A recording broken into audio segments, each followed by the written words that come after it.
Ok, bonsoir les amis et bienvenue à notre live. Euh, on va parler de la décision de Pretoria, comme vous voyez sur l'affiche qui concerne Kemi Seba. Le juge s'est enfin, on allait dire, prononcé par rapport à sa demande de remise en liberté sous caution. Donc ça a pris plus de 2 mois pour en arriver à cette décision-là. Donc c'est le débat du jour. N'hésitez pas à continuer à tapoter le laver, à partager. On va attendre quand même quelques minutes qu'on soit un peu plus nombreux sur le panel avant de commencer le débat sur la question, sur cette question-là. Donc, bonsoir à tous. On continue à partager, à tapoter le live et puis je pourrais vous faire monter dans quelques minutes. On va parler de la décision.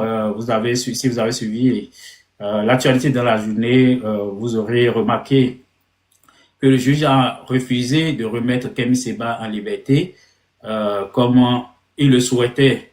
Quelles sont les vraies motivations de cette décision? Avec un peu de chance, on peut avoir le coordinateur international de l'ONG Urgence panafricaniste sur le panel pour qu'il nous explique un peu quels sont les arguments avancés par le juge pour arriver à cette conclusion et quelle sera la prochaine étape maintenant. Donc, cela suppose un peu, avec les échéances qu'on connaissait avant le dire d'aujourd'hui, on sait que le dossier ou bien le volet concernant la demande d'extradition vers le Bénin, ce volet, ça commence le 14 juillet. Du moment où le juge a refusé aujourd'hui de le remettre en liberté, donc cela veut dire qu'il sera gardé en détention jusqu'à cette audience-là. Maintenant, sur le fond même de la question d'immigration, juste là, on n'a même pas encore abordé le fond du problème. C'est juste, ils ont pris 2 mois pour juste vérifier si on peut le remettre en liberté en attendant d'avoir tous les éléments d'appréciation. Donc, on va aborder toutes ces informations-là, entre les informations qui sont disponibles au moment où nous parlons. Et comme je l'ai dit, avec un peu de chance, on peut avoir le coordinateur international de l'ONG, Monsieur Eric Diaouti, pour qu'il nous explique un peu les tenants et les aboutissants de cette nouvelle décision qui vient de tomber aujourd'hui de Pretoria. Donc, les amis, on va continuer à tapoter, à partager le live. On va écouter aussi un peu de musique et après, on va pouvoir faire monter des amis pour commencer le débat.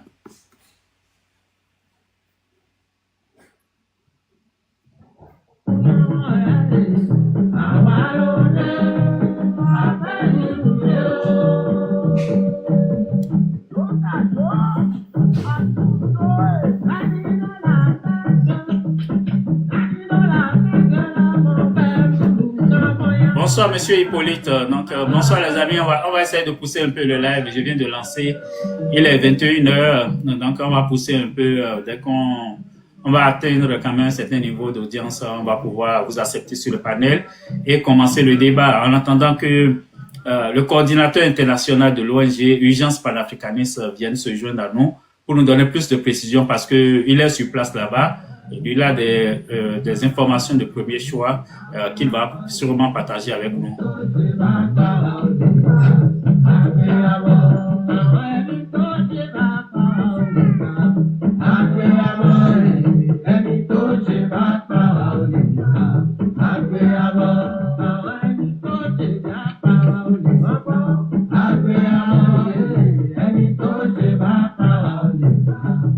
Les amis, on tapote, on partage un peu.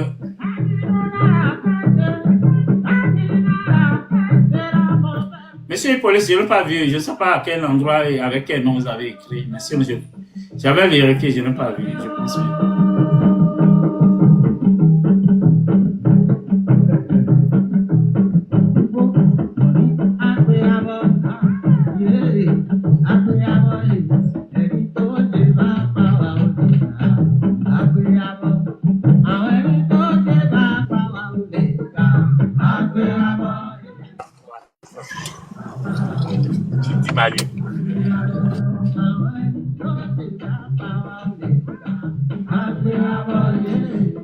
Les amis, on continue de tapoter, on partager, on est combien? 3K. Donc, bonsoir, monsieur John. Donc, les amis, on continue de partager, on est combien? 62 partages, c'est pas assez. On va partager un peu plus. Et puis, on parle de Kémy Séba ce soir. Et puis, donc, et comme je l'annonçais tantôt, avec un peu de chance, on pourra avoir en direct un membre de l'ONG Urgence Panafricaniste. Donc, on continue de tapoter, de partager.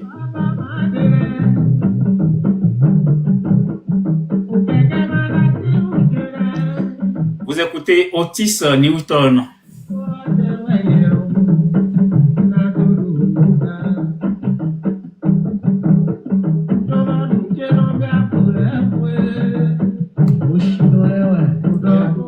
Bonsoir, voilà. Donc, merci, monsieur John, pour le partage.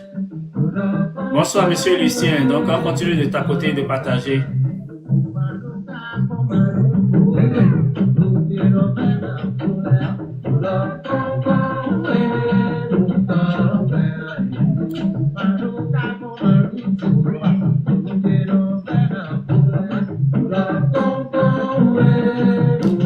Bonsoir, monsieur Pierre, pour les partages. Donc, on continue de tapoter, de partager, les amis.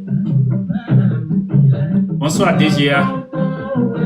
Bonsoir, monsieur Isaac, pour les partages. Bonsoir, monsieur Boris. Merci beaucoup. On continue de pousser le live.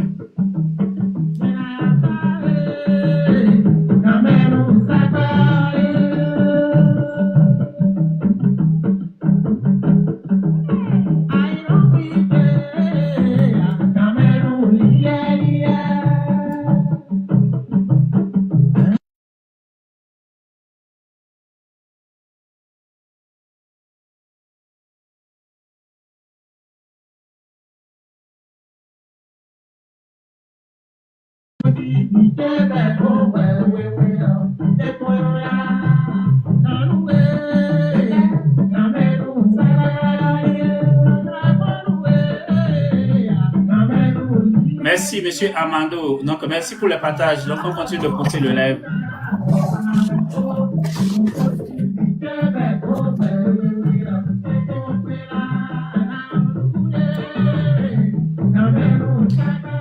Diva, merci beaucoup. On continue de pousser, de tapoter le live. Ouais.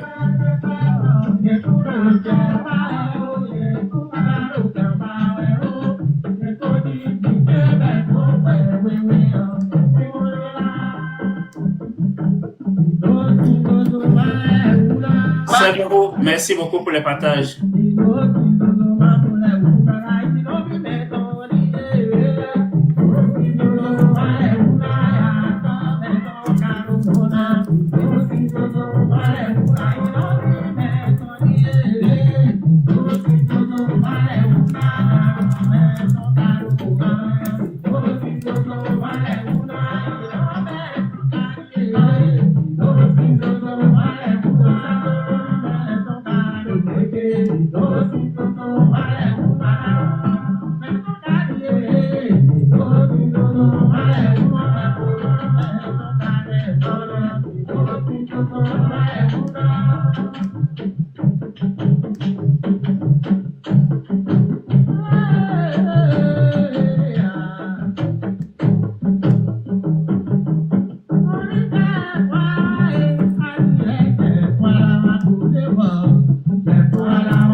Merci beaucoup, Monsieur Victor, pour les partages. Donc, on continue de pousser. Monsieur Lens, merci bien pour les partages.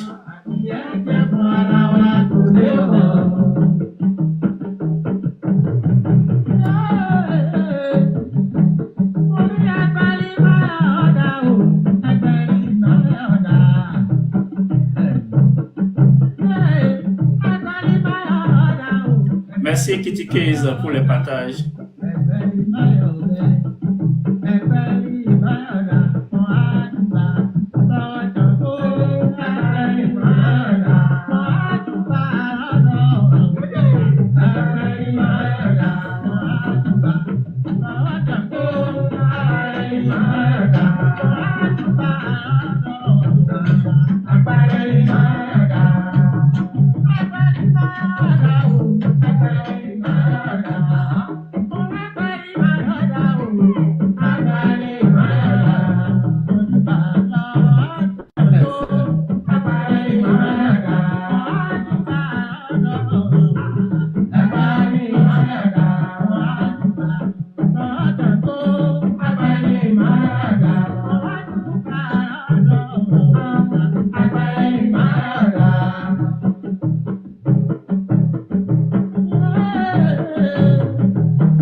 continuer à tapoter, à partager le live.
Ok, donc une fois encore, bonsoir les amis. On parle de Kemi Seba ce soir. Vous savez que le juge en charge du dossier a rendu une décision sur sa demande de remise en liberté sous caution. Donc, le juge a refusé sa demande de remise en liberté sous caution. Donc, il restera en détention jusqu'en fois et la procédure va suivre son cours. Donc, voilà un peu le sujet du jour. Comment vous interprétez cette décision? Si on sait que depuis le 15 avril, Kemi Seba en détention et il a fallu pratiquement 2 mois, un peu plus de 2 mois au juge juste pour prendre la décision sur la remise en liberté sous caution. Cela veut dire que jusqu'à présent, on n'est pas dans le fond du dossier. On n'a pas commencé à voir, en tout cas, ce qu'on reproche à Kemi Seba sur le fond. On n'a pas abordé cet aspect encore. On n'a pas encore abordé cet aspect. Et puis, on a pris seulement 2 mois pour statuer sur la remise en liberté. Ce que moi je connais, je suis pas juriste dans ce domaine, les questions de remise en liberté, c'est des questions instantanées. Soit le juge refuse, soit il accepte. Il ne prend pas 1 semaine, 2 semaines pour prendre cette décision parce que il y a déjà souvent, quand vous arrêtez quelqu'un, il y a tellement d'informations qui sont disponibles et ces informations permettent au juge de prendre cette décision rapidement. Mais prendre juste 2 semaines pour arriver à la conclusion qu'on ne le remet pas en liberté, on peut mettre un grand point d'interrogation à ce niveau-là. Donc, c'est le sujet qu'on va aborder et puis, je suis en train de négocier éventuellement si le coordinateur de l'ONG Urgence Panafricaniste, s'il pourrait venir ce jeune annonce sur ce panel pour nous expliquer un peu les arguments avancés par le juge pour prendre sa décision aujourd'hui.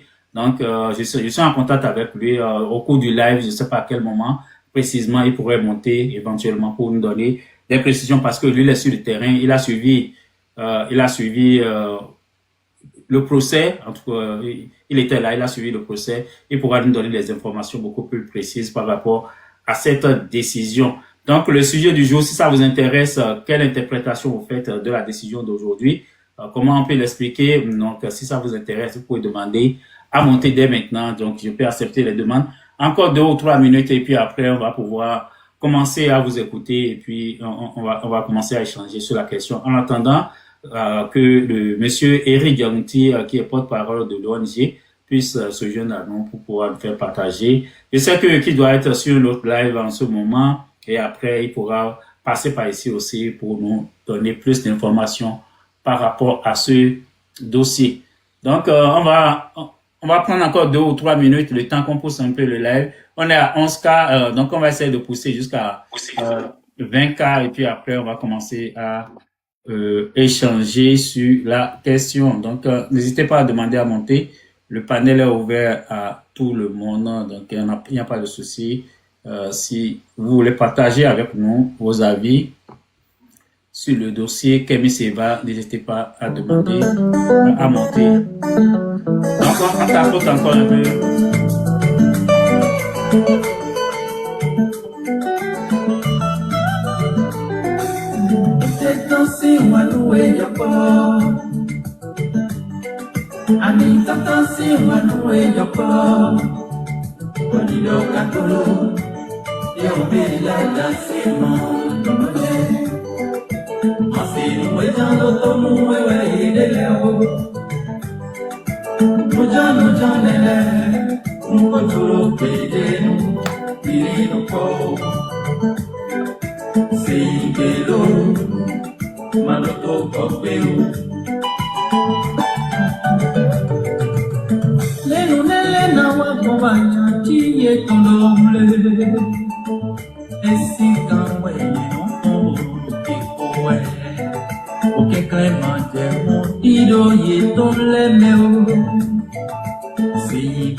Les amis, on va essayer de tapoter jusqu'à 20K. Donc, merci beaucoup à ceux qui continuent de partager le live.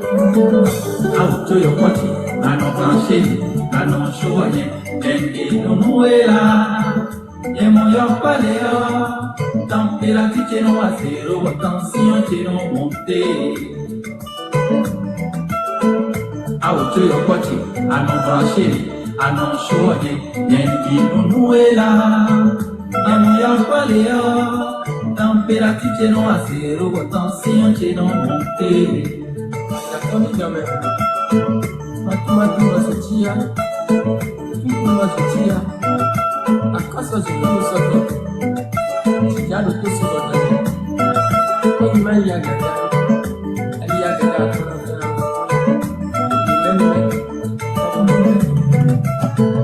auto ponte, a não franchir, a não chover, dentro no ela, e moyo valeu, temperature não a zero, tension c'è non monte. Auto ponte, a não franchir, a não chover, dentro no ela, e moyo valeu, temperature não a zero, tension c'è non monte.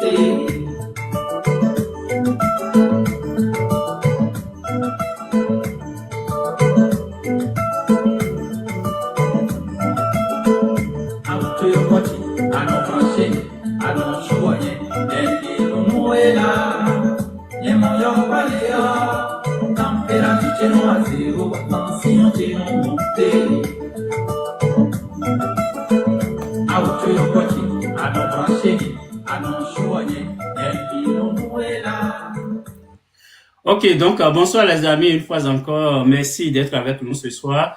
On va prendre quelques heures pour revenir sur l'affaire Kemi Seba, qui est au cœur de l'actualité depuis avril dernier, depuis son interpellation et son arrestation en Afrique du Sud, en compagnie de son fils. On attendait depuis ce moment-là que le juge se prononce sur sa demande de remise en liberté sous caution. Ça a pris pratiquement 2 mois, un peu plus de 2 mois. Et aujourd'hui, la décision est tombée. Kemi Seba doit rester en détention pour le reste de la procédure. C'est la décision qui est tombée.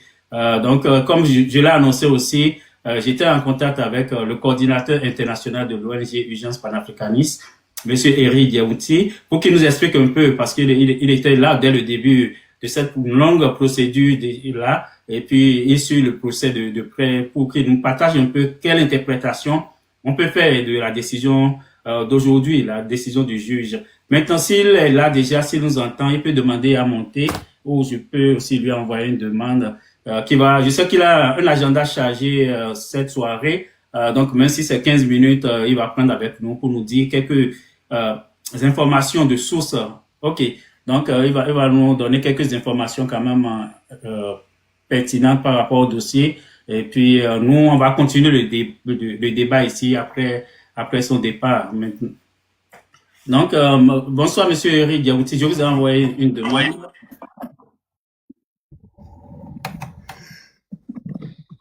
Oui, allô? Allô, vous m'entendez?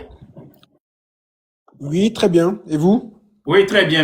Merci beaucoup. Je vous ai bousculé un peu pour vous avoir sur le panel ce soir. Je sais que vous êtes en mouvement, vous avez beaucoup de choses à liquider en même temps, mais merci vraiment de nous accorder quelques minutes sur ce dossier-là qui nous préoccupe tous, qui nous tient à cœur. Donc, vous étiez là depuis les premières audiences jusqu'à aujourd'hui. Donc, le juge s'est prononcé et a décidé de ne pas remettre Kémy Séba en liberté sous caution. Pour les amis qui nous écoutent actuellement, je suis avec Monsieur Eric Diaouti, qui est le coordinateur international de l'ONG Urgence Panafricaniste. Je l'ai déjà reçu ici une fois. Donc avec lui, on va essayer de voir quelles sont les motivations, comment on peut expliquer cette décision du juge, ce qu'on a connu aujourd'hui. Donc Monsieur Eric Diaouti, si vous m'entendez, vous pouvez prendre la parole. Bonsoir, Biafrica. Bonsoir, oui. Merci pour l'invitation. En effet, les journées sont assez chargées et assez pleines, mais voilà.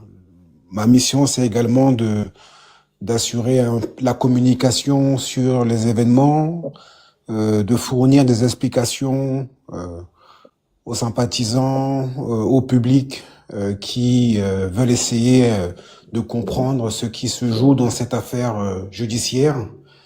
Et comme on sait souvent que cette guerre politique est aussi une guerre de communication, donc c'est toujours important pour moi de prendre le temps de m'exprimer sur le canal Biafrica, qui est une des chaînes les plus légitimes en termes d'opposition politique et réelle au Bénin. Merci beaucoup d'être là avec nous. Aujourd'hui, par rapport à la décision du juge, est-ce que vous pouvez partager, je ne sais pas si ça fait partie du secret de discussion, quelles sont les motivations que le juge a avancées pour arriver à cette conclusion de garder Kémy Séba en détention pour le reste de la procédure? Alors, nous sommes aujourd'hui le 18 juin. La première audience autour donc de l'affaire de la violation sur la loi de l'immigration, la première audience remontait au 20 avril. Donc, il nous a fallu l'équivalent de à peu près 2 mois pour que le juge puisse statuer non pas sur l'affaire en profondeur pour comprendre ce qui s'est passé autour de ce voyage, mais uniquement sur la demande de liberté sous caution. C'est extrêmement important de le rappeler, c'est-à-dire qu'il a fallu plus de 2 mois d'audience reportée, de prétextes fallacieux, pour qu'on puisse nous dire, écoutez, je ne peux pas vous accorder la liberté sous caution parce qu'on n'a pas tous les éléments encore de l'enquête qui est en cours, et ce serait un risque de vous libérer. Alors moi, je veux prendre à témoin les spectateurs et leur dire que on est en train de se questionner sur une affaire. On nous parle d'une enquête qui est en cours, mais Kémy Séba, dès son premier communiqué, a tout expliqué. Kémy Séba, dès le départ, lorsqu'il se fait arrêter et qu'il est questionné par l'enquêteur, plaide coupable. Il explique que oui, il a voulu quitter le territoire sud-africain. Il n'a fait aucune obstruction à l'instruction. Chaque audience qu'on a eue, le 20 avril, le 29 avril, le 11 mai, ensuite le 22, ensuite le 29, et même celle du 8 juin, à chacune des audiences, Kémy Séba ainsi que ses avocats n'ont pas eu la possibilité de s'exprimer sur le fond et n'ont pas été une seule fois questionnés par le juge. Je le répète, pas une seule fois le juge n'a questionné nos avocats ou Kémy Séba au sujet de ce voyage. Alors je vous dis cela parce que il y a quelque chose que vous devez comprendre, vous qui n'étiez pas à l'audience. Parmi les motifs qui ont motivé le juge pour refuser la liberté sous caution, le juge nous explique que ce voyage, ce projet de voyage au Zimbabwe l'interroge, le questionne, et il nous dit « Je ne comprends pas pourquoi il y a eu ce projet de voyage au Zimbabwe. » Pourtant, les choses sont infiniment claires. Kémy Séba a expliqué que ne pouvant pas prendre la voie par les airs, donc la voie légale, à cause du mandat d'arrêt, il a voulu organiser un déplacement certes illégal en passant par le Zimbabwe. Et ça a été clairement expliqué dans sa lettre. Donc, lorsque le juge nous dit qu'il ne comprend pas pourquoi Kémy Séba a voulu partir au Zimbabwe, premier argument du juge. Lorsque le juge, dans un deuxième argument, nous explique que Kémy Séba, ayant dans un premier temps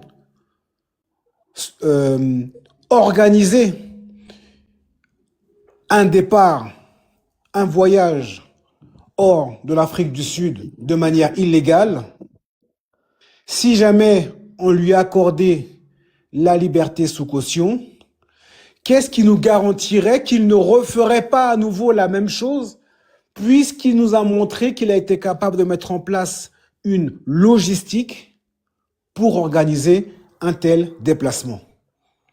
Cet argument nous a tous interrogés et nous a même fait sourire, parce que si Kémy Séba, en effet, a voulu quitter l'Afrique du Sud, c'est parce qu'il y avait cette menace d'arrestation, soit par les autorités sud-africaines sous la pression du gouvernement béninois.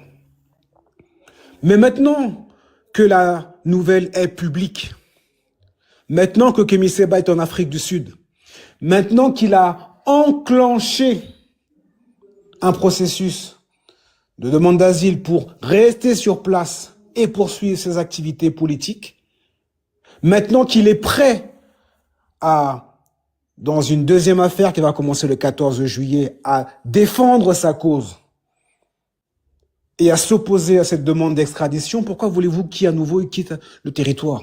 Ça n'a totalement aucun sens. Donc le juge, en fait, dans une espèce d'une fausse naïveté, nous explique que finalement, il lui manque des précisions, il lui manque des éléments, et que donc Kémy Séba et son fils ne peuvent pas être libérés sous caution parce qu'ils risqueraient de ne pas respecter cette demande de libération sous caution et qu'ils auraient pour projet sûrement de s'échapper de l'Afrique du Sud et de ne pas respecter finalement les exigences qu'impose cette libération sous caution. Ce qui est assez curieux, c'est que vous savez que lorsque vous demandez une libération sous caution, vous devez offrir des garanties. Vous êtes prêt à vous acquitter, à payer l'amende. Vous vous engagez à donner vos papiers. Vous, ensuite, devez fournir une preuve, une adresse, une domiciliation. Et ce que Kémy Séba a fait, c'est pas une petite chose. Vous avez l'État du Niger qui s'est engagé officiellement, qui s'est porté garant pour fournir une domiciliation à Kémy Séba, allant même jusqu'à proposer à la justice et aux autorités sud-africaines une assignation à résidence. Donc tous les gages en fait de bonne foi, d'honnêteté ont été donnés à la cour pour que cette libération sous caution puisse être accordée. Mais à aucun moment le juge n'a tenu compte de ces arguments.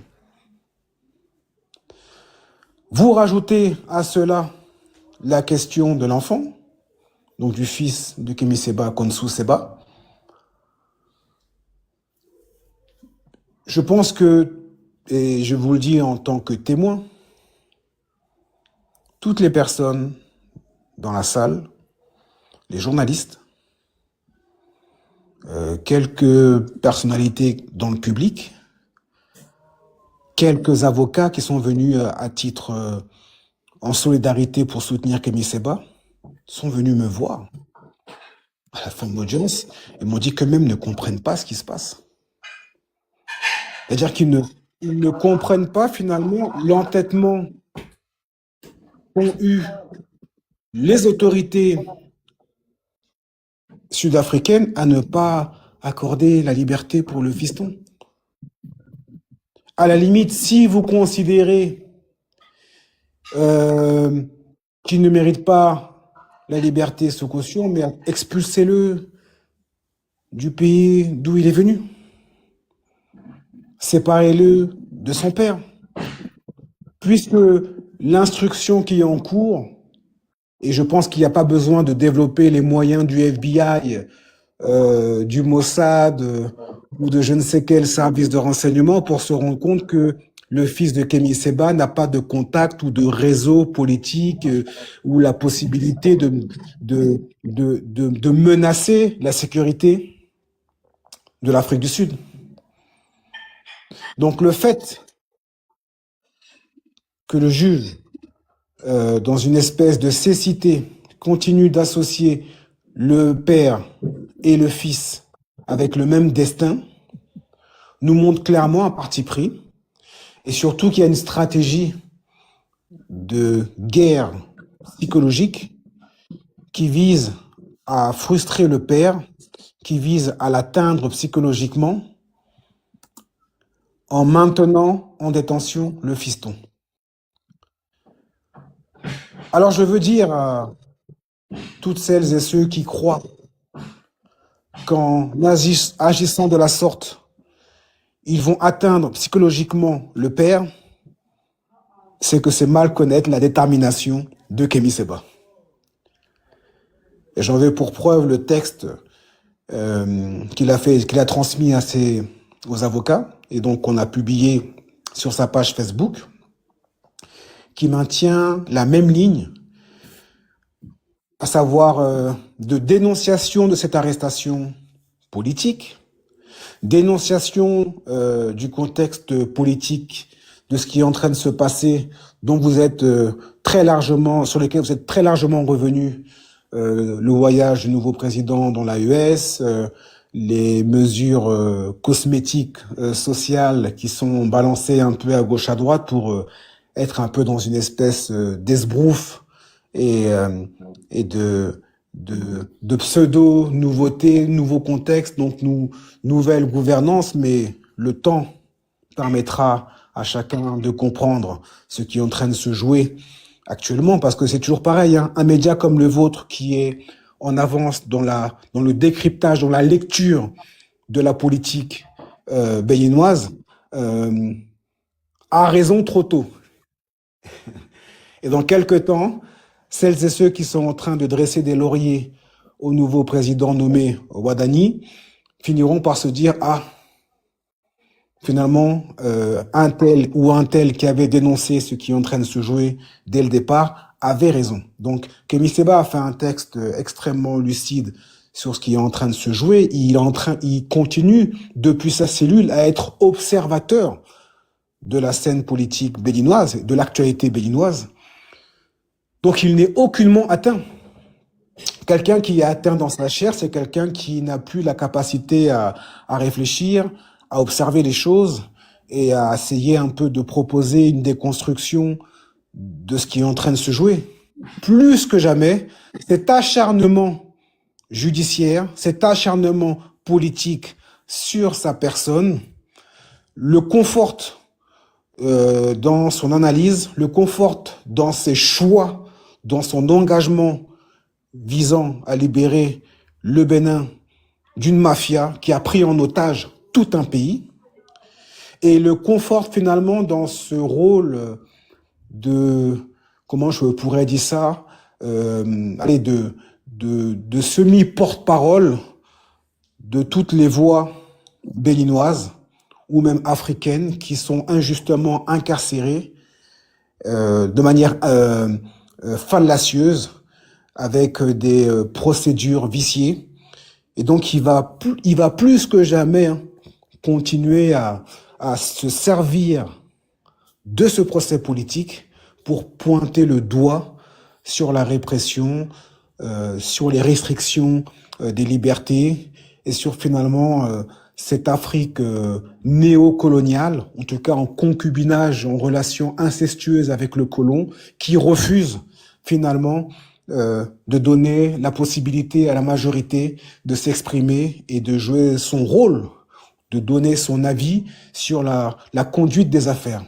Donc, celles et ceux qui pensent que ce qui se passe là va l'empêcher, va le diminuer, va l'atteindre moralement dans son combat politique, se mettent non pas un doigt, mais le poing entier dans l'œil. Je voulais aussi, dans un dernier temps, insister sur finalement, je ne sais pas comment je pourrais dire ça, mais ce qui se passe actuellement, parce qu'on a beaucoup de messages, beaucoup de questionnements sur le contexte un peu de xénophobie qu'il y a en Afrique du Sud. C'est quelque chose qui finalement, des fois il y a on appelle ça l'ironie de l'histoire, il y a des symboles, il y a des coïncidences qui disent beaucoup de choses. La prison dans laquelle il est actuellement détenu, Mandela, avant d'être déporté à Robben Island, était dans cette même prison, ainsi que Steve Biko. Mandela y était à 44 ans, Kemi Seba, il y est également au même âge. Il y a des signes comme ça, des ressemblances. Et quand on sait ce que l'Afrique, de manière générale, de manière globale, a donné en termes de solidarité à l'Afrique du Sud dans la lutte contre l'apartheid, on se dit que ce qui est en train de se passer actuellement n'est que le début de quelque chose de très grand qui va tous nous dépasser et qui va en surprendre plus d'un. Et vous savez, je pense que en tant que média d'opposition béninois, vous avez un regard très affiné, très affûté sur la façon dont ce régime, de manière générale, agit. C'est un régime qui agit de façon mesquine, de façon toujours en cachette, toujours dans les coups bas, qui est très fort dans les manigances. Observez la couverture de ce procès. On est sur une affaire majeure. On est sur une affaire majeure dans laquelle vous avez des médias internationaux qui viennent au tribunal couvrir ce procès. Des médias français, des médias sud-africains, il y a des gens qui couvrent ça pour le Moyen-Orient, la Russie, à travers Sputnik. Et puis, vous n'avez pas un seul média béninois qui vient sur place. Donc, d'un côté, au Bénin, à chaque lendemain d'audience ou bien à chaque jour d'audience, vous avez des unes, vous avez des encarts où on traite de ce procès, mais vous n'avez pas un seul journaliste béninois sur place. Posez-vous la question, pourquoi? Alors, nous, on a la réponse, parce que moi, je suis sur place. Je suis dans le public et les Béninois sont là. Les informateurs, les gens des renseignements, ils sont assis là, au fond là. Ils sont 2, 3 comme ça là. Ils sont là et puis ils prennent les notes. Et puis quand il y a les pauses à l'audience, ils se vont dans un coin et puis ils appellent. Et puis dans un autre coin, on voit les gens qui sont liés à la France qui appellent. Et donc c'est une espèce de jeu triangulaire, de lâcheté, de petitesse et d'absence de grandeur. Ils sont à l'opposé de ce que nous incarnons. On incarne une façon de faire la politique. On incarne une façon de se tenir droit dans ses bottes. On incarne une certaine idée de l'intégrité politique, de gens qui, lorsqu'ils ont des convictions, lorsqu'ils ont une position politique, ils ne dévient pas, ils ne changent pas. Et je pense que vous, au Bénin, qui avez assisté à ce qu'on appelle la migration, à ceux qui sont rentrés dans le rang, vous pouvez comprendre de quoi je parle. Et donc, c'est la raison pour laquelle j'ai envie de dire à chacun des sympathisants, à chacun de vos auditeurs, à toutes celles et ceux qui veulent une nouvelle Afrique, il faut même pas s'inquiéter pour Kémy Séba. Et ce qui va se passer dans les prochaines semaines.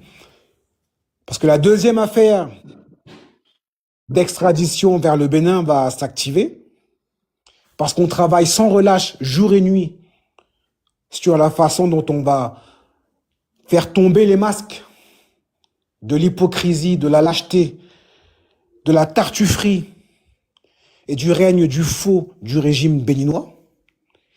Et la demande d'extradition de Kémy Séba sera la tribune politique qui permettra à Kémy Séba de parler pour tous les opposants et de dire à la face du monde,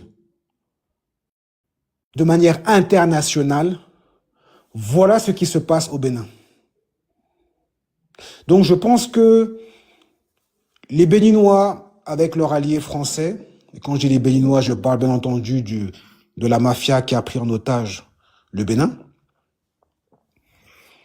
ne sont jamais aussi forts que dans les jeux de réseau de manigance. C'est là qu'ils arrivent le mieux à s'exprimer. C'est là qu'ils arrivent le mieux à jouer de leurs cartes. Mais à un moment donné, il va falloir avancer à visage découvert.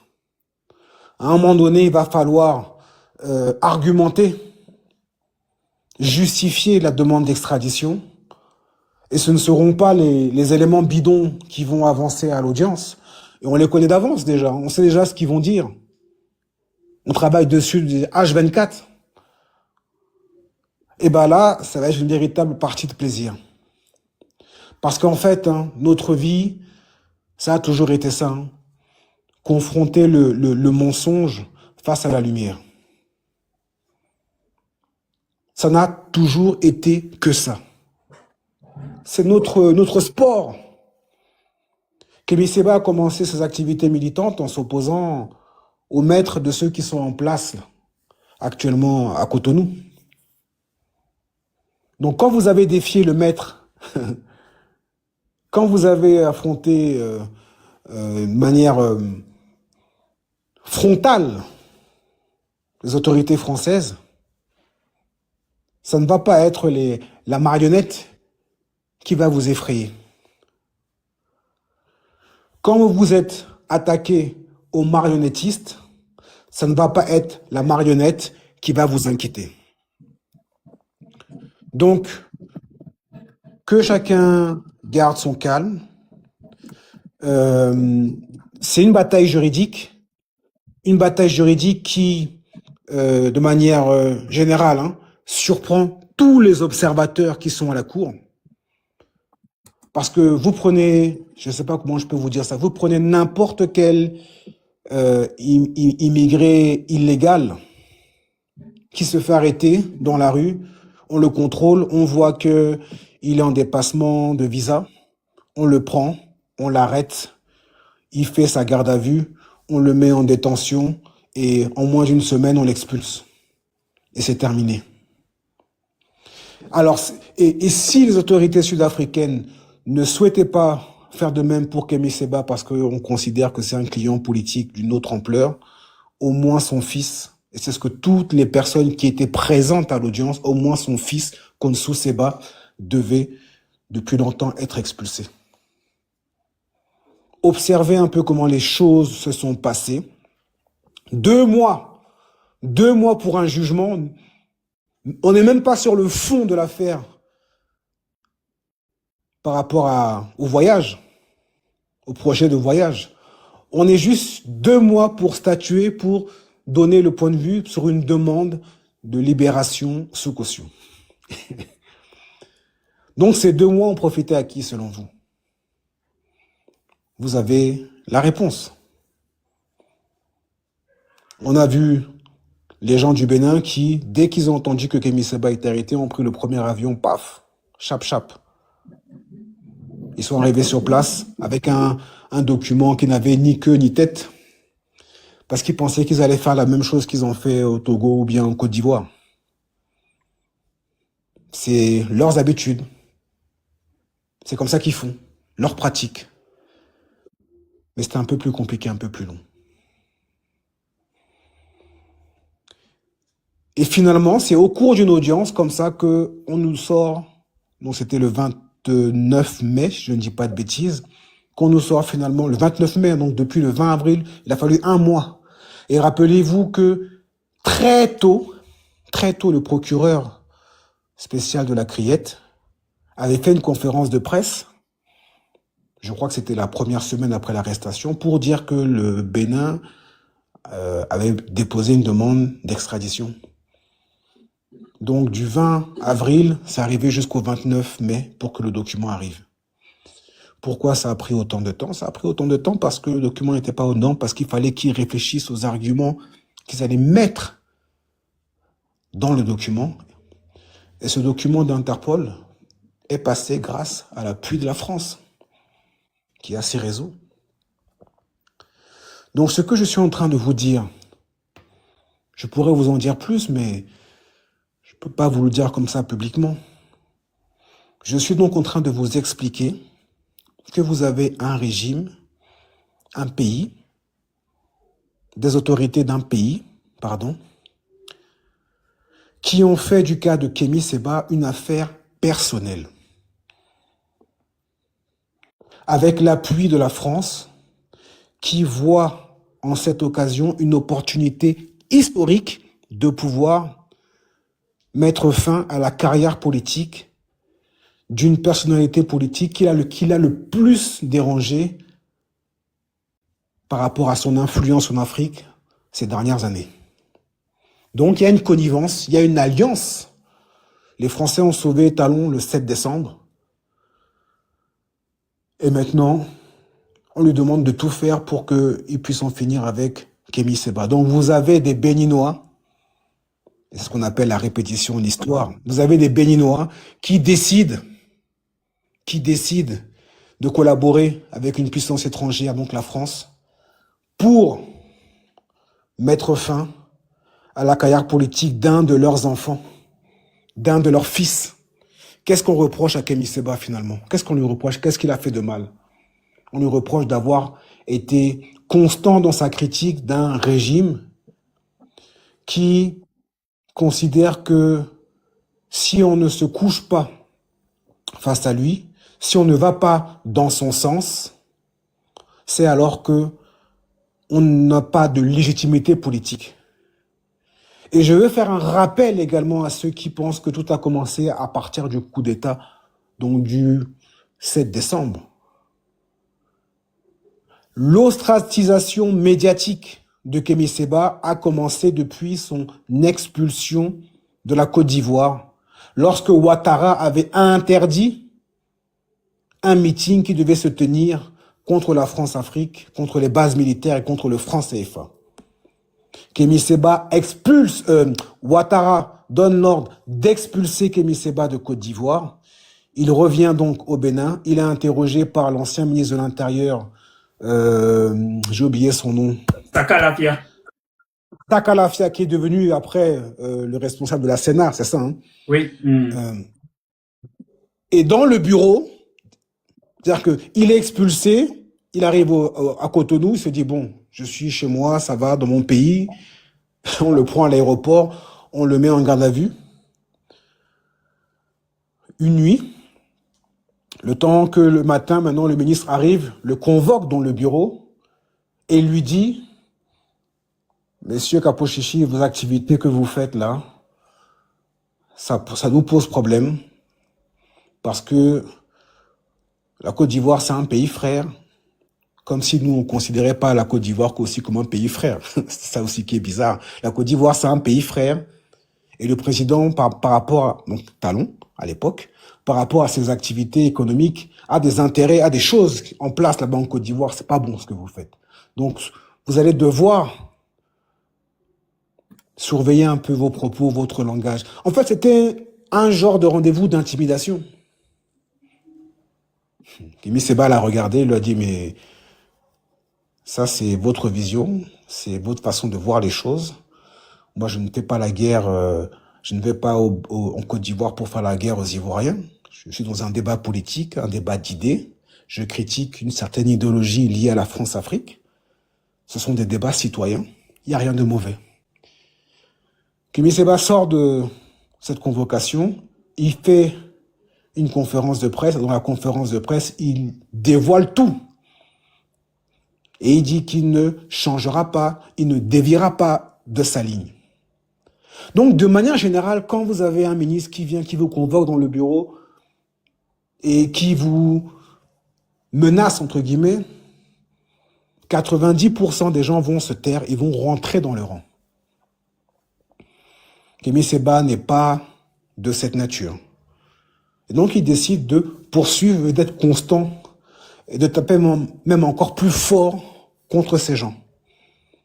Et c'est à partir de ce moment que la consigne a donc été donnée à tous les médias du Bénin de ne plus jamais l'inviter une seule fois en interview. Voilà comment les choses se sont passées. Et donc, il y a un plan qui est mis en place depuis très longtemps, parce que ceux qui sont au pouvoir ont toujours cette logique d'un peu de prospective, d'anticiper les choses, de voir loin et de passer en revue toutes les personnes qui peuvent être dérangeantes pour leur maintien au pouvoir. Toutes les personnes qui vont être un peu comme des lanceurs d'alerte et qui vont élever l'analyse intellectuelle, en tout cas le niveau de critique des populations. Et Kémy Séba faisait partie de ces gens. Et Kémy Séba, avec son statut également de personnalité à l'international, sa puissance au niveau des réseaux sociaux, la jeunesse qu'il incarnait dans un moment politique où on a vu des jeunes arriver au pouvoir, constituait un danger. Et c'est dès 2019 qu'il a été mis dans le viseur des autorités au niveau du Bénin. Donc, quand on nous raconte, oui, il a soutenu apologie, coup d'État, c'est normal, il faut qu'il rende des comptes, ça, c'est les éléments de langage des clébés. Alors, je sais qu'ici, vous avez le radar anti-clébé, et vous savez comment à chaque fois déjouer, déconstruire leur façon hypocrite de tourner les arguments à leur avantage. Mais bon, c'est toujours bon de rappeler les événements, le fil des événements, pour que chacun puisse comprendre que finalement, c'est quelque chose qui, depuis le départ, avait une vocation politique, une persécution politique. Donc, lorsque vous voyez votre nouveau président qui, soi-disant, incarne la modernité, la gentillesse, l'ouverture, avec ses dents du bonheur, là, non. Non. Ils savent ce qu'ils ont fait. Si vous voulez mettre en avant la jeunesse, ne bridez pas les jeunes TikTokers, les jeunes gens là qu'on met en prison pour une vidéo ou je ne sais quoi. Si vous respectez la jeunesse, permettez-lui alors de s'exprimer politiquement, sans faire de répression. Donc, tout ça là, en fait, c'est comme un puzzle, hein. Ces gens font leur plan, ils pensent qu'ils sont en train de de gagner, qui vont arriver à leur fin, mais ils ne savent pas que tout ça va leur exploser au visage.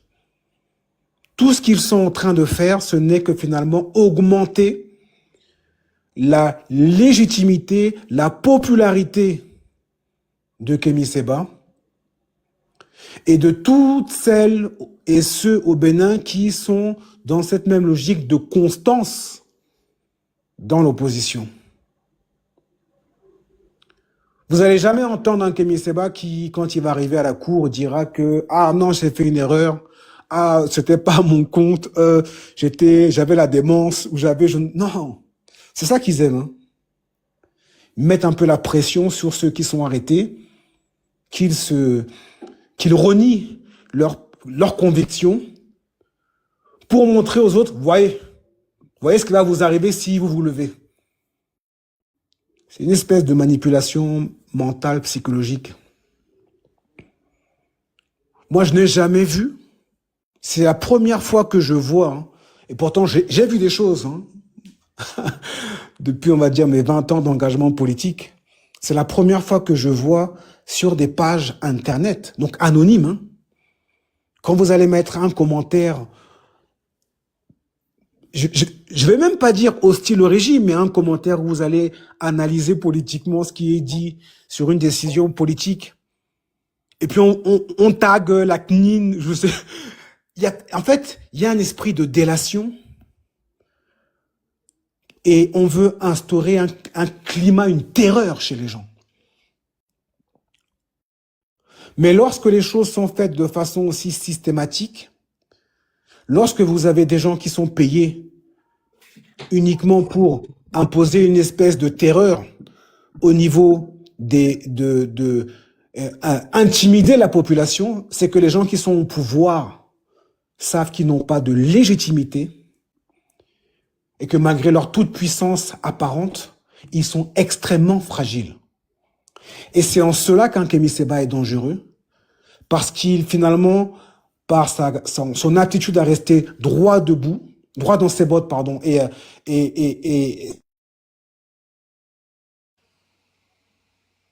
ils sont en train de se rendre compte que finalement, il va désinhiber les autres. C'est tout ça qu'ils ne veulent pas. Ils veulent faire des exemples. Des exemples, et vous le voyez dans la façon que les Clébés ont de couvrir le procès. C'est mensonger, c'est totalement faux, ça va dans tous les sens. Ils ne rentrent jamais dans le fond de l'instruction. Je tiens à vous rappeler, je ne sais pas si vous vous rappelez un peu de ça, on a accusé Kémy Séba de préparer des attaques terroristes en Europe. Donc, vous avez des médias français qui sont totalement hostiles à Kémy Séba. C'est une guerre personnelle qu'ils lui font depuis une vingtaine d'années. Hein. Le Monde, les Jeunes Afrique, les RFI, les TV5, les France 24. Vous pensez qu'avec les moyens que les Français, que ces journalistes ont, la liberté, la capacité qu'ils ont de mener des investigations, vous pensez même que le renseignement français, en entendant ça, n'a pas également cherché à avoir les informations et ne les aurait pas données aux médias français pour dire finalement, ah, voilà Kémy Séba, c'est un terroriste qui voulait tuer les gens. Et cette information qui a été donnée par la procureure qui s'appuyait sur le rapport de police, soi-disant, ça n'a jamais fait plus de lignes que ça. Donc tout ça doit vous faire comprendre à quel point ce dossier est vide. Et ça dit beaucoup de choses sur ce qui est en train de se passer. Ça veut dire qu'on est en train de prendre un de vos leaders, un fils du Bénin, et on est en train de le livrer avec une instruction principalement basée sur des mensonges, avec la complicité du Bénin et l'action de la France. C'est ça, en fait, qui est grave. Ça veut dire que, initialement, en fait, qu'est-ce qui se passe? En fait, c'est quoi qu'il y a? Vous avez un Kémy Séba qui est contre la France-Afrique, qui a une vision politique pour plus de répartition sociale, qui a des idées pour un développement endogène. Et puis vous avez une petite frappe, parce que c'est comme ça qu'il faut l'appeler, Talon, qui n'a pas de talent particulier. Hein. Son seul talent, ça a été de flairer les bons coups, de prendre les marchés nationaux aux francs symboliques, de jouer avec ses réseaux. Et une fois qu'il arrive au pouvoir, les habitudes de prédateur économique qu'il a eues, il les a imposées sur la scène politique. Et ce type est incomplexé. Moi, je ne le connais pas personnellement, mais en analysant même son body language, on voit la manigance, on voit le renard. On voit celui qui n'a pas de talent, parce qu'il n'a pas de principe, parce qu'il n'a pas de culture. La seule chose qu'il sait faire, c'est abattre les opposants parce qu'il les voit comme des menaces. Quelqu'un qui est en paix avec lui-même, quelqu'un qui souhaite la concorde, l'harmonie, il s'entoure de toutes les intelligences pour le bien collectif. Mais on a quelqu'un qui est dans une espèce de parano et qui est dans une espèce de volonté dans l'histoire du Bénin, de se poser comme celui qui a lancé le Bénin vers le développement. Ce qui ne veut absolument rien dire, parce que qu'est-ce qu'on appelle développement finalement? Et donc il a sa vision, et c'est au nom de sa vision qu'il va imposer les choses. C'est-à-dire que ces gens ont pris un pays en otage. Ils en ont fait leur chose. C'est leur chose, c'est à eux. Et vous devez vous aligner. Parce que moi, j'ai réussi dans les affaires, parce que moi, j'ai les millions, je sais comment on doit faire. C'est comme ça qu'ils parlent, non? Le pays, là, c'était la pagaille avant. Il y avait ça. Moi, je vais mettre de l'ordre. Mais on peut mettre de l'ordre sans étouffer les divergences. On peut mettre de l'ordre de façon collective avec l'apport de tout le monde. La vraie sagesse, c'est être capable de s'entourer des intelligences les plus variées, les plus diverses, de tous les profils. Et en effet, on dit, OK, on va lancer le décollage du Bénin. Mais comme il y a quelqu'un qui est frappé d'un syndrome de parano, avec un ego surdimensionné, il s'est dit, vous êtes des villageois là où vous êtes là.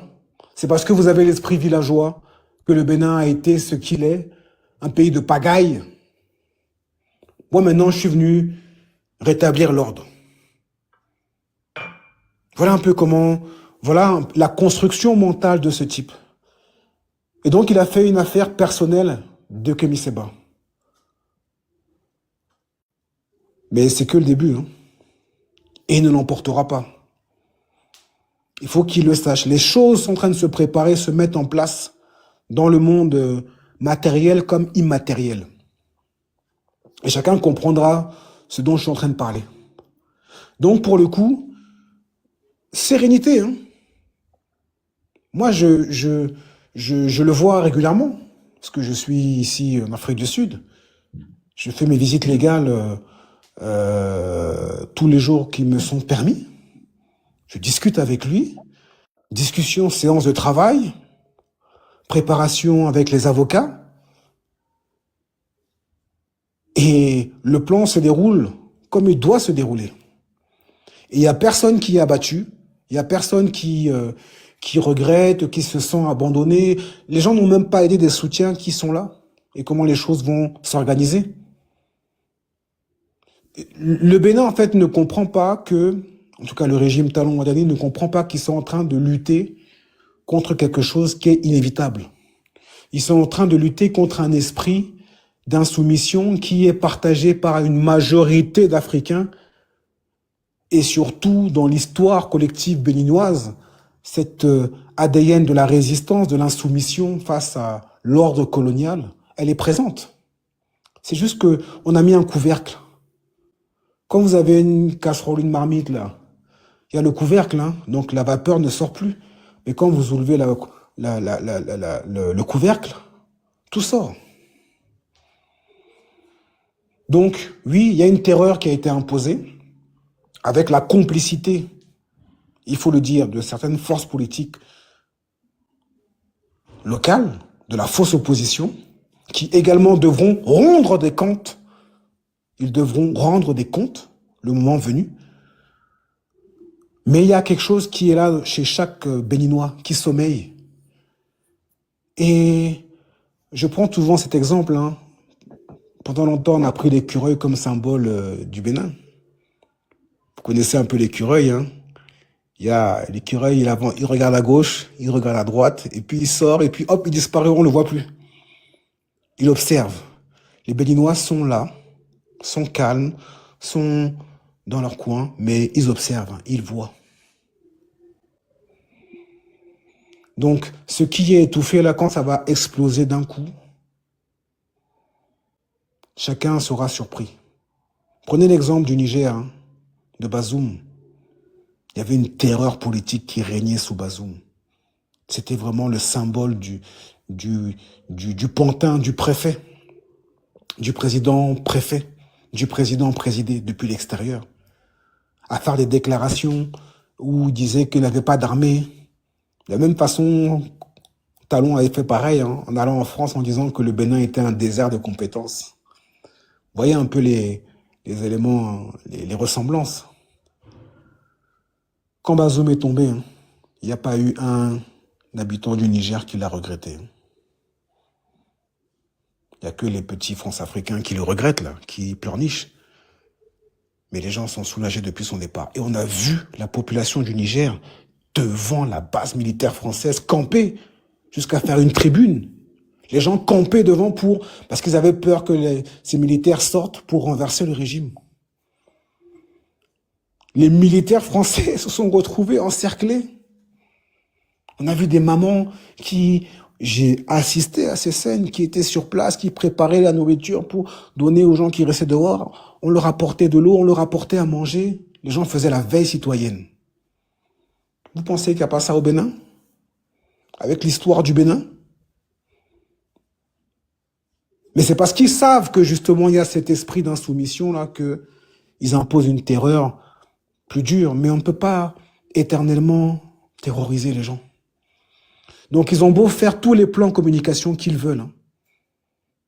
Ils ont beau vouloir montrer que la page est tournée, nouveau président, une élection qui s'est bien passée. En fait, ils se créent leur propre narratif. Mais le problème quand on se crée son propre narratif, c'est qu'on finit par être déconnecté des réalités.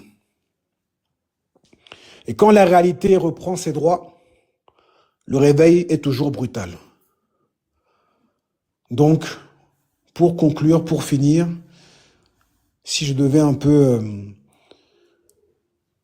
retranscrire le sentiment qui anime Kémy, allez juste sur sa page Facebook, vous allez voir son texte, la clarté, l'aspect chirurgical et surtout la même constance dans l'opposition à ce régime qui est en place. Ça ne va pas bouger.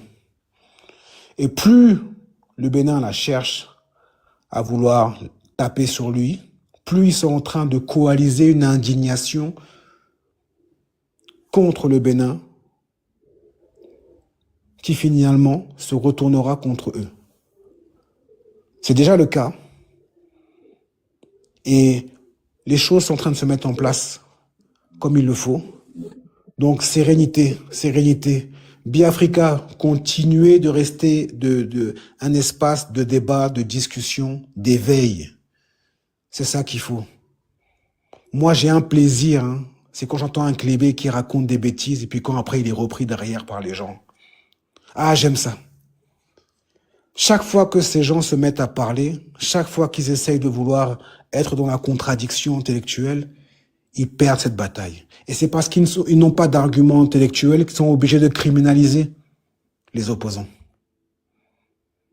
Donc nous, on va se régaler là, quand les audiences vont commencer à partir du 14 juillet encore, on va se régaler. On va s'amuser. Et moi, je suis un peu triste, parce que chaque fois, il y a les audiences et puis on voit pas les médias, la presse béninoise là. On les voit pas. Je sais pas de quoi ils ont peur, je sais pas, Mais voilà, ça dit beaucoup de choses. Cette presse aux ordres qui finalement n'a plus sa liberté. Et ce régime, en fait, n'est pas à l'aise avec la vérité. Donc, la seule chose qu'ils peuvent faire, hein, c'est se cacher dans le fond de la salle et de faire comme s'ils étaient là en tant que Sud-Africains. Mais on reconnaît les faciès béninois. Hein. On les reconnaît. Voilà. Ok.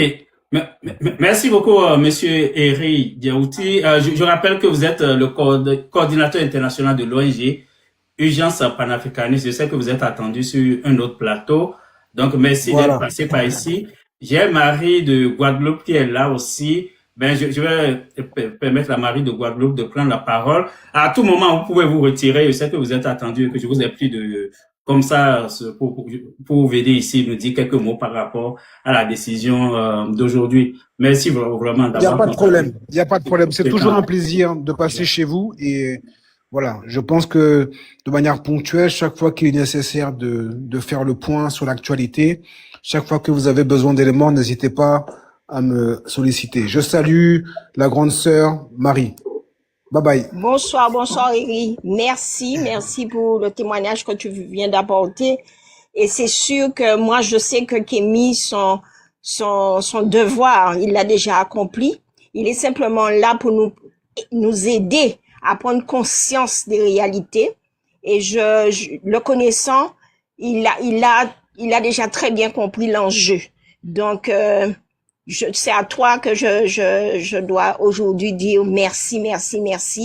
Continue, fais tout ce que tu peux et à nous de faire ce que nous avons à faire. Toi, tu as déjà donné, Kémy a déjà donné et nous qui sommes de l'autre côté, que ça soit en Guadeloupe ou ailleurs, hein, même en Afrique, il est important qu'on donne notre contribution.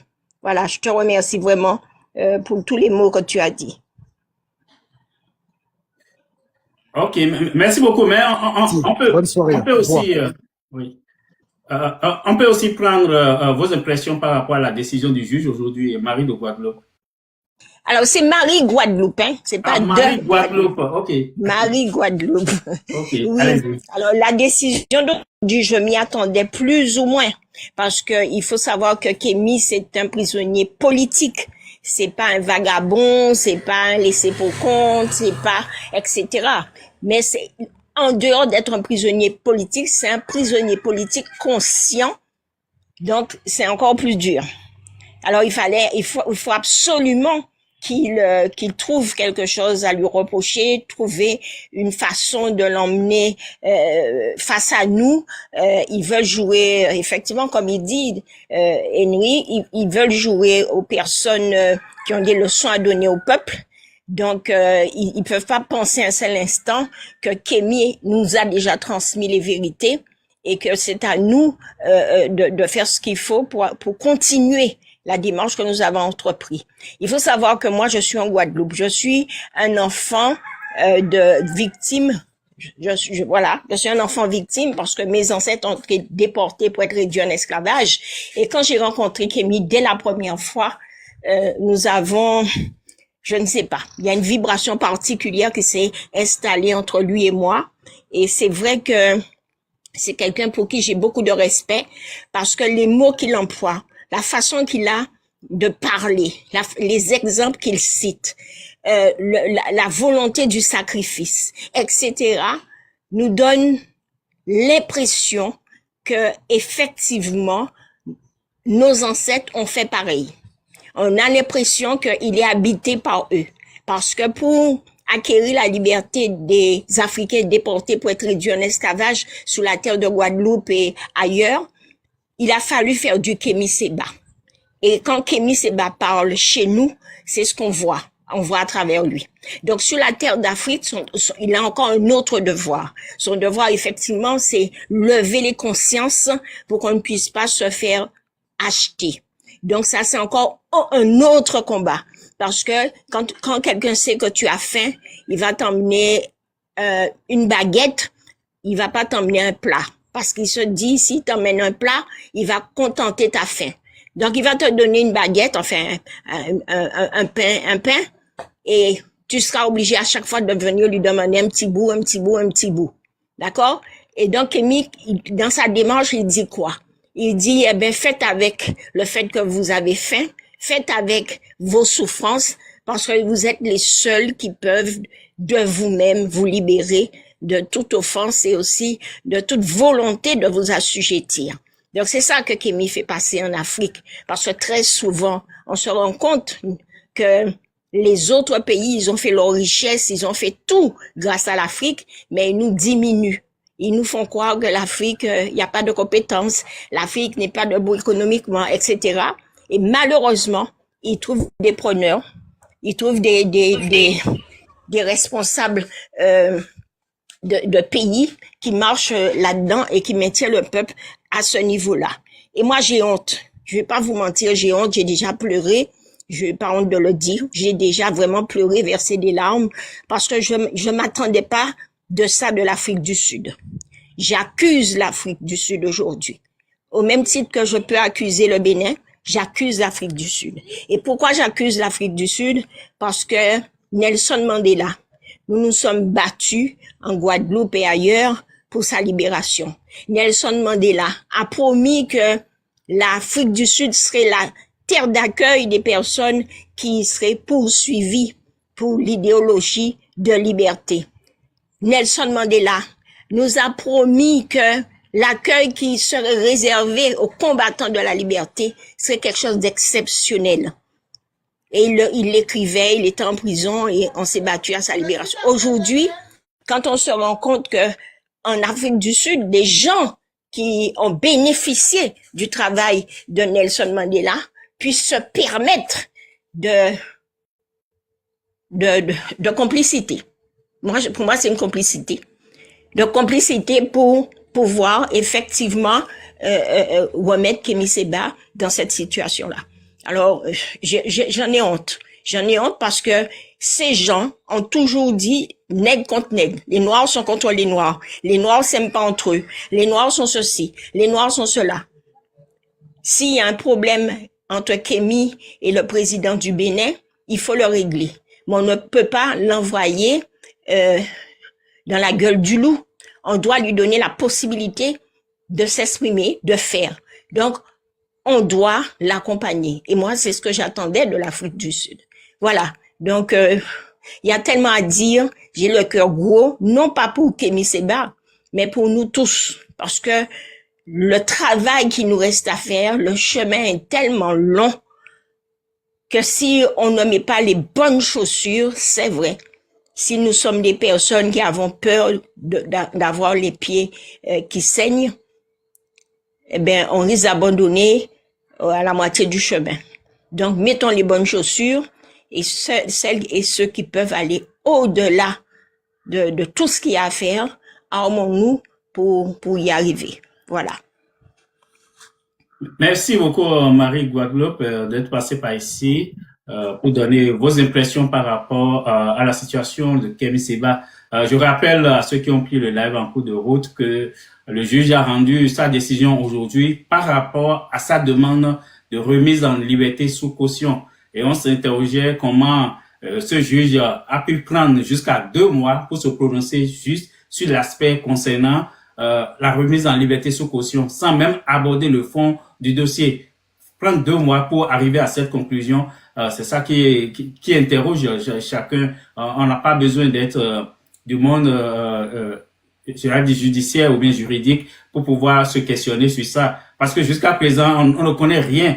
On a eu la chance d'avoir, il y a quelques minutes, le porte-parole de Kémy Séba ou le coordinateur international de l'ONG Urgence panafricaniste sur le panel ici.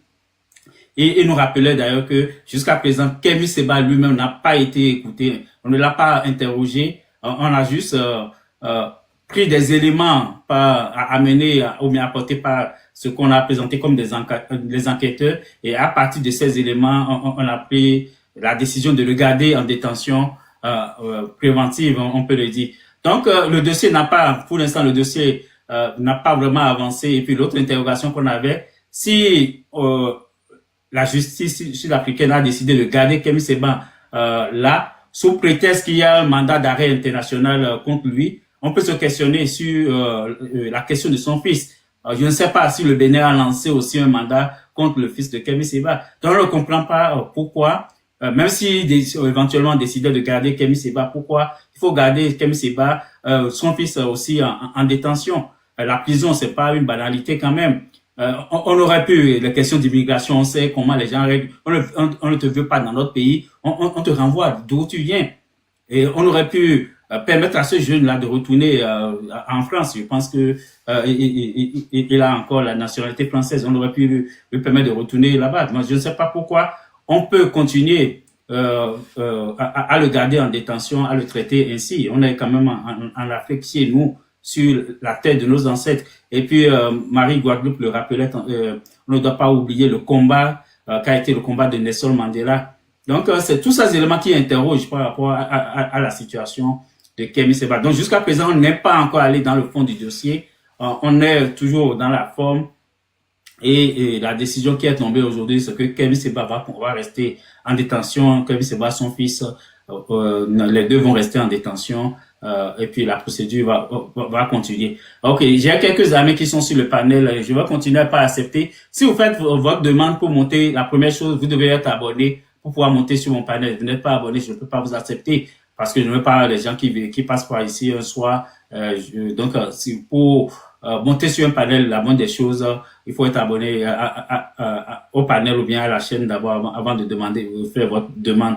Donc, merci beaucoup. Donc, continuez à tapoter, à partager. Ceux qui étaient là depuis le début, si vous avez entendu le développement de Monsieur Eric Diaouti, le porte-parole de Kemi Seba, donc vous pouvez réagir par rapport à ce qu'il a dit. Et si vous avez aussi vos impressions par rapport à la situation, vous êtes les bienvenus ici pour partager avec nous. Alors, on va commencer, on va donner la parole à Monsieur, c'est Momolo. Est-ce que vous êtes là? Vous m'entendez? Momolo, je n'ai pas pu lire le reste du nom. Momolo, est-ce que vous m'entendez ou pas? Ok, si vous m'entendez, vous pouvez ouvrir votre micro. Ok, il n'est pas prêt. Monsieur Bob Harrison, est-ce que vous m'entendez? Bob Harrison, est-ce que vous m'entendez? Si vous m'entendez, vous pouvez ouvrir votre micro. Ok, lui-même, il est monté. J'ai plein de demandes. Si vous ne souhaitez pas prendre la parole, ne demandez pas à monter, les amis. Troisièmement, je vais essayer le Karamat. Est-ce que vous êtes là? Je ne sais pas si ça doit être une dame. Karamat, est-ce que vous êtes avec nous? Ok, les amis, si vous ne souhaitez pas prendre la parole, ne demandez pas à monter. Donc, c'est une perte de temps pour les amis, ceux qui nous écoutent en bas, quand on vous donne la parole et n'est pas prêt. Donc, je vais faire monter d'autres. Avant de commencer à demander si les gens souhaitent intervenir. Donc, les amis qui sont montés, s'il vous plaît, fermez vos micros. Comme ça va être agréable pour tout le monde. Ok, je vais accepter toutes les demandes d'abord avant de commencer à redonner la parole. Donc, il y a quand même beaucoup de gens qui attendaient. Donc, je continue d'accepter les demandes, ceux qui ont souhaité prendre la parole.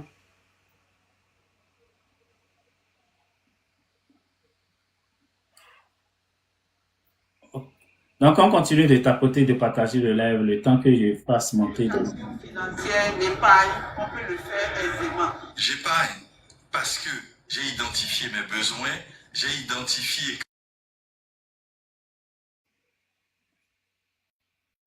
Ok, il y a encore des demandes.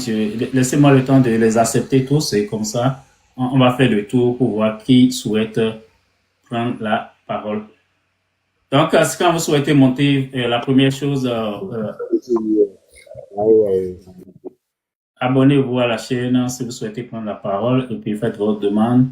On parle de Kemi Seba, on parle de la décision du juge à Pretoria qui a décidé de le garder en détention et la procédure va suivre son cours normal. Ok. On vérifie avec ceux qui sont là, juste un instant. Monsieur Sendé, est-ce que vous êtes là? C'est Sendé. Si vous m'entendez, vous pouvez ouvrir votre micro.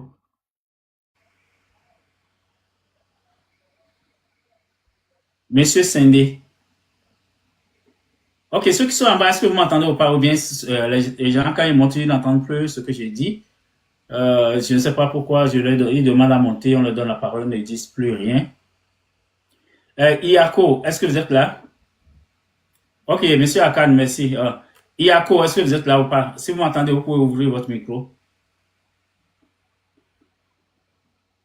Ok, lui-même n'est pas. Monsieur Christian, est-ce que vous m'entendez? Les amis, si vous ne souhaitez pas prendre la parole, ne demandez pas à monter. Je vous entends très bien. Ok, allez-y, on vous écoute.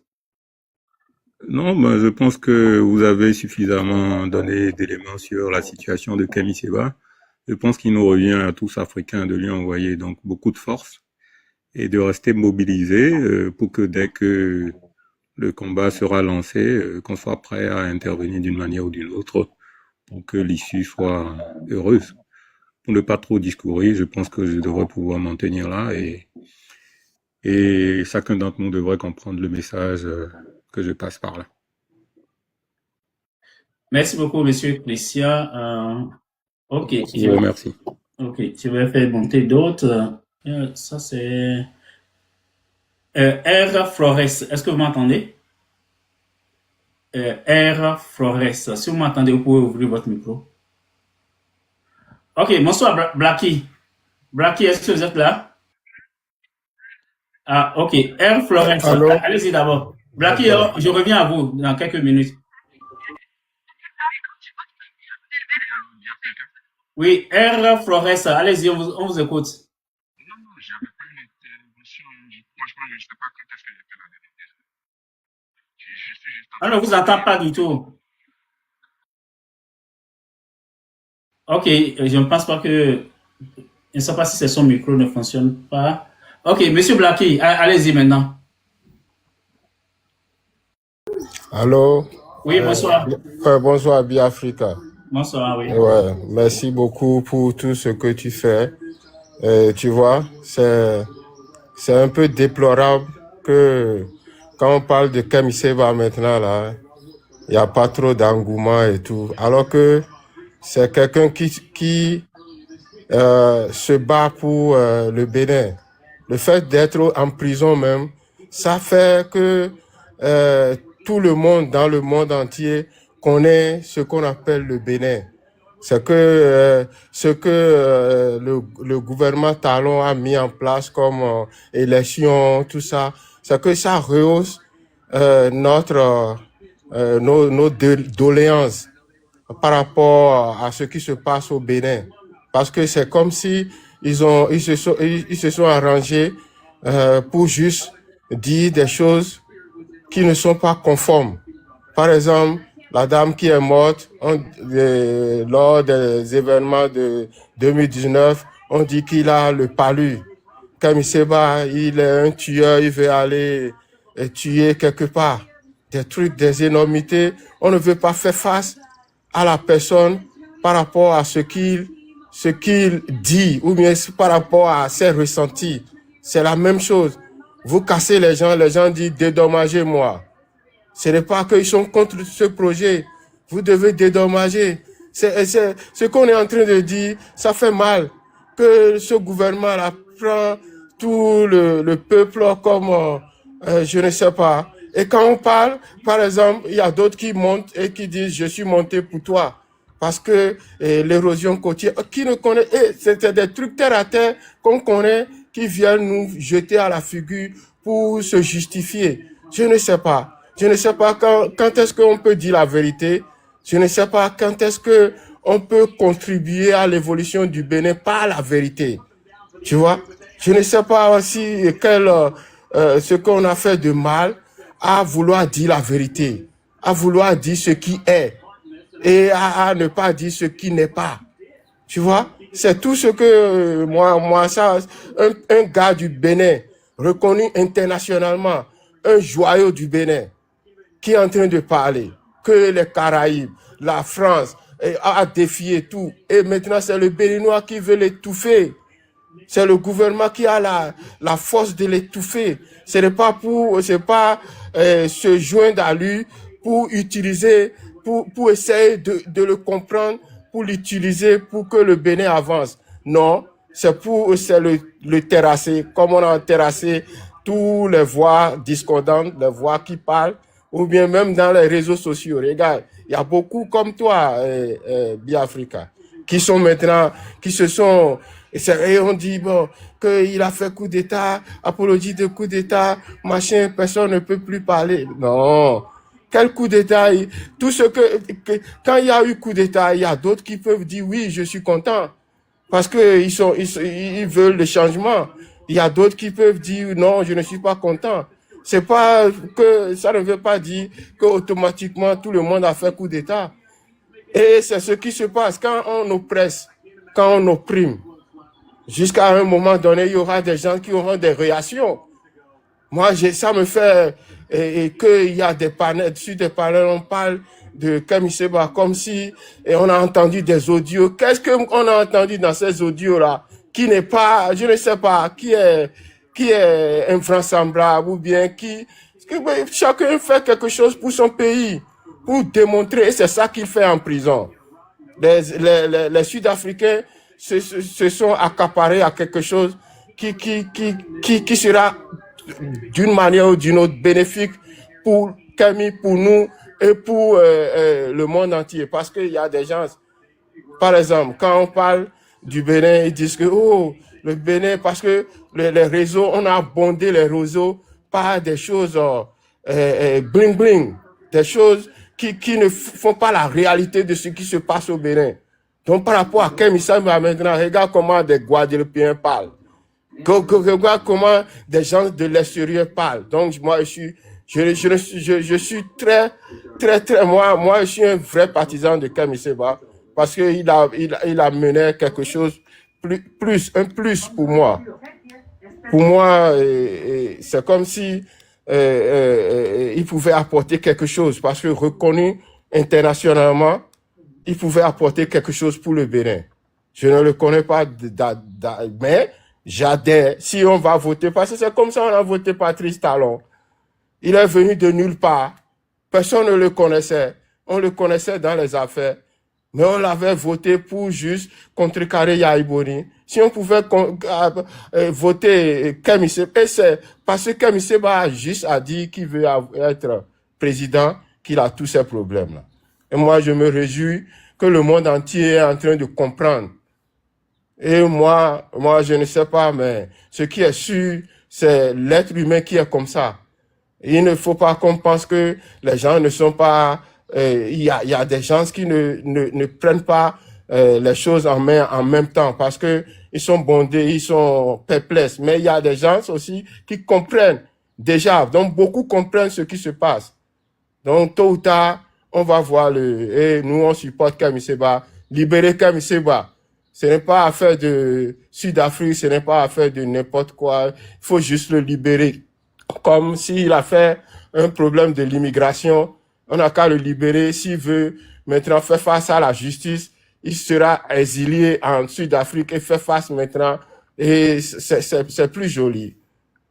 Merci, Biafrica. Ouais. Merci beaucoup. Donc, les amis, ce qu'on va faire, ça va être plus simple parce que actuellement, on a un autre panel qui parle exactement du même sujet. Donc, le porte-parole de Kemi Seba ou le coordinateur international est sur le panel de Kemi Seba. Donc, si vous allez sur la chaîne Kemi Seba officielle, vous allez tomber sur le live. Donc, ce que je vais faire, je vais arrêter mon live ici. Donc, on va basculer là-bas. On va aller soutenir le live qui est là-bas. Parce que par principe, c'est comme ça il fonctionnait. Quand notre ami le Russe, il était avec nous, en ce moment-là, quand le Russe est en direct, j'évite de faire de direct. Donc, si on parle du même sujet, on évite de dupliquer les lives ou bien Tu as raison, très bien. Oui, Vive Kemi Seba, libérer Kemi Seba et son fils. À plus tard. Oui, donc moi je vais couper mon live et puis si vous voulez continuer à suivre parce que j'ai le coordinateur de Kemi Seba qui est sur le panel sur la chaîne de Kemi Seba qui est en train de parler. Lui, il a des informations de source. Il était en Afrique du Sud, il a suivi tout de près. Donc, vous pouvez aller sur la chaîne de Kemi Seba pour suivre le live. Il est là-bas et continue de faire les développements, d'expliquer ce qui se passe, ce qui se joue actuellement. Donc, moi, Biafrica, merci beaucoup. Merci, Black Kiwi. Ouais. Donc, on va rester là pour aujourd'hui. On va basculer sur la chaîne de Kemi Seba pour suivre le live. Et puis, les gens qui sont mieux au courant du sujet sont là-bas et ils sont en train d'en parler. Donc, merci beaucoup à vous tous et puis bonne soirée. Je voulais surtout prendre Monsieur Eric Diaouti ce soir pour qu'il vienne nous expliquer les tenants de la décision qui a été prise aujourd'hui. Donc, il est venu, il a parlé pendant 1 heure pour nous expliquer ça. Donc, moi, c'est ce que je veux par rapport à ça. Et le reste, on va continuer. On va continuer à suivre de près. N'oublions pas que le ministre Candice Azanlahi a fait 6 mois de prison déjà. Aujourd'hui, il a été présenté au juge d'instruction. Je n'ai pas eu la suite jusqu'à présent. Donc, je vais faire sûrement mon live de demain.